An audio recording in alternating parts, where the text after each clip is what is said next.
probably one of the best games we've seen this season, at least in terms of entertainment value. The Rams taking down the Buffalo Bills at SoFi Stadium. To running through. I believe, Steve, the playoffs don't start for most teams for a number of weeks, but essentially the playoffs start for the Rams right now. Absolutely. They need to get rolling through the last part of this season. 33% chance of making the postseason as of right now, but they have Niners on Thursday, then at the Jets, Cardinals, Seahawks. Now, they're one game behind the Seahawks in the NFC West. I believe I attended that game in Seattle where Matthew Stafford in overtime threw an absolute dime to Demarcus Robinson. Dimeser. For the win. So they hold the tiebreak as of right now over the Seahawks.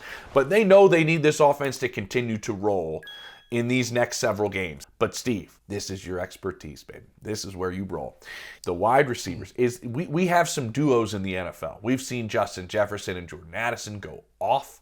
We know if they ever get the football, Devontae Smith and A.J. Brown have a lot of talent if they ever start throwing it. The Slim Reaper. But when they're healthy, Cooper Kupp and Puka Nacua. I mean, this duo, remember, Kupp missed weeks 3 through 7. Nacua missed weeks 2 through 7. And since week 8, and both of them return, I looked this up. Are you about to give me some statistics? This is a statistic right here for you. Joe Burrow to Ja'Marr Chase, 54 completions since week 8. Okay, that's number 1 between quarterback and receiver. Number 2, Stafford to Puka Nacua for 50 catches, right? You know who number 3 is? Stafford to Cooper Kupp for 45. You know why? Do you know why? 2 and 3. Because his cup is never empty. That's why. Break this down for us, because when I look at it, and you look at the way Stafford throws to both of these guys, you look at the way when they're both healthy, what this offense can be. Emphasis on healthy. You look at a team like Buffalo that loves to play a lot of zone. You look at how good both these receivers are against zone. You look at how, when they're both on the field, the way they can manipulate a defense by putting guys in motion and figuring out different matchups they want. How much fun, I guess, is it for you to watch these receivers work with Matthew Stafford when he's at the top of his game? He's still one of the best quarterbacks in football. Watching these guys run routes, you know, when I was playing, it reminds me of how Marcus Colston used to play when me and Moose used to sit in the meeting room and go, man, if we had a quarterback like Drew Brees, right, just seeing, if we had a coach like Sean Payton with that mind and his ability just to put all these guys in great positions. First of all, Puka Nacua keeping 2 huge third down catches to keep the opening drives alive is remarkable. And they use a lot of 11 personnel. So they have the responsibility of understanding they're not just route runners and pass catchers. They also can insert themselves in the run game as well. And Puka Nacua, 5th career game with 150 plus yards. Yes, only in his 2nd year, his career season. First player in NFL history to have 12 plus receptions, 150 plus yards, 1 touchdown reception, and 1 rushing touchdown in a single game.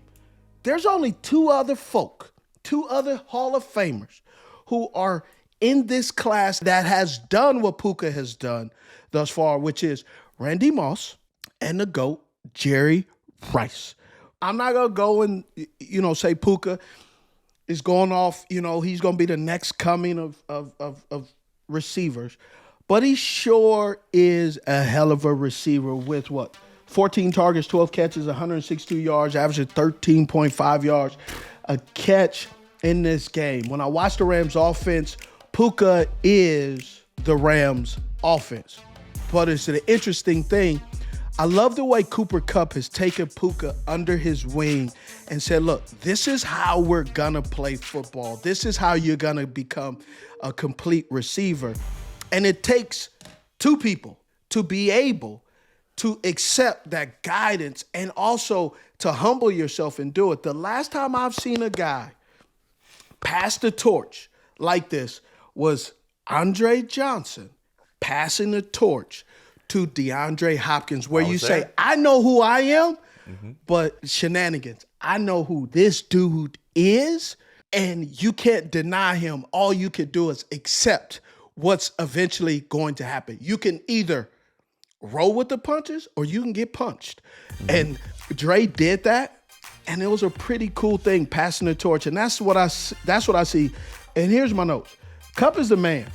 However, the torch is being handed to Puka, like Andre did for DeAndre, starting to show just like Puka that this is going to be his position. I believe Cooper Kupp's contract's up, who's going to be highly sought out, but the Rams and Coach McVay also know that there's a lot of tread on that tire with Kupp. He is what he is, but they also need to find that next guy. They need to find Robin, because Puka is Batman.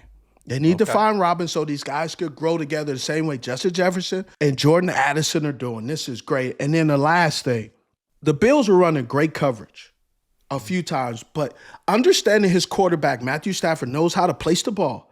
Puka is just getting that adjustment to be able to put himself in a position to make the catch, because he knows his quarterback has and knows where to place the football. It's remarkable. It's dope to watch them. They're using them in all different motions and all that stuff, and it's great. And seeing this dynamic duo go is remarkable. And you can almost say there's the three amigos, because Demarcus Robinson has shown really that he's developed into a hell of a wide receiver as well. Yeah, Matthew Stafford, I remember doing that game up in Seattle where they took down Seattle, and talking to Stafford in the locker room afterwards, like, Demarcus Robinson is not a 3 in his mind. He is a talented wide receiver. They do a lot for them. I think he leads them in touchdowns still. And everybody was kind of curious, Steve, how Puka Nacua and Cooper Kupp are going to coexist. Yeah. And we're getting a chance to try to see what Sean McVay can kind of make work over these last stretch of games, because I don't think anybody in the NFC wants to play this offense in the postseason that has the ability to do this to you. Correct. Whether it's just on any given day and knock you out of the postseason. Yes. You mentioned a specific aspect of this with what's going on with Puka Nacua and Matthew Stafford on placement of balls, on timing of routes.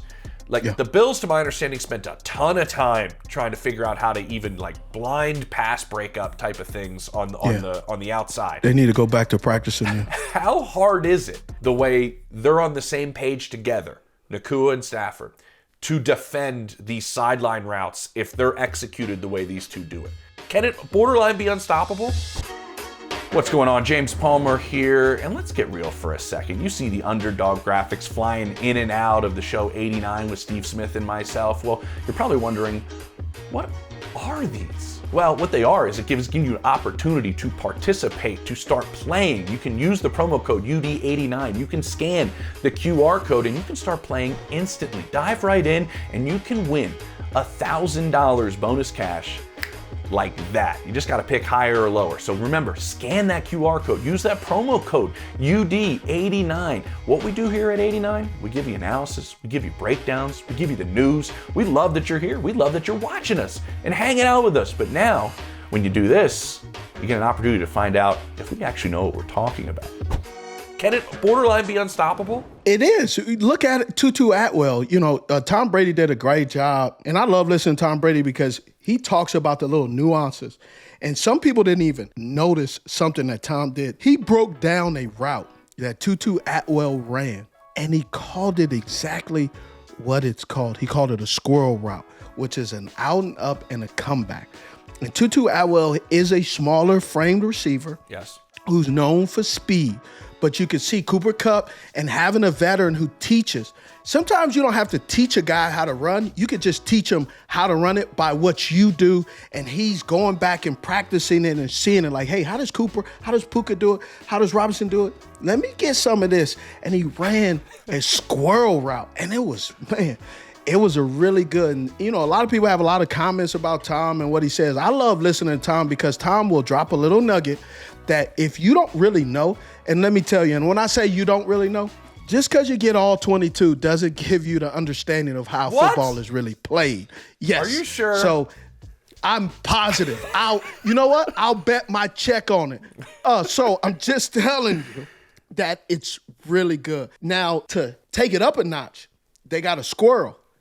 But what I'm trying to see, what I imagine will come next, will be no longer a squirrel. They call it a spider 7, where you go in motion, give the out, and then go up and run a corner.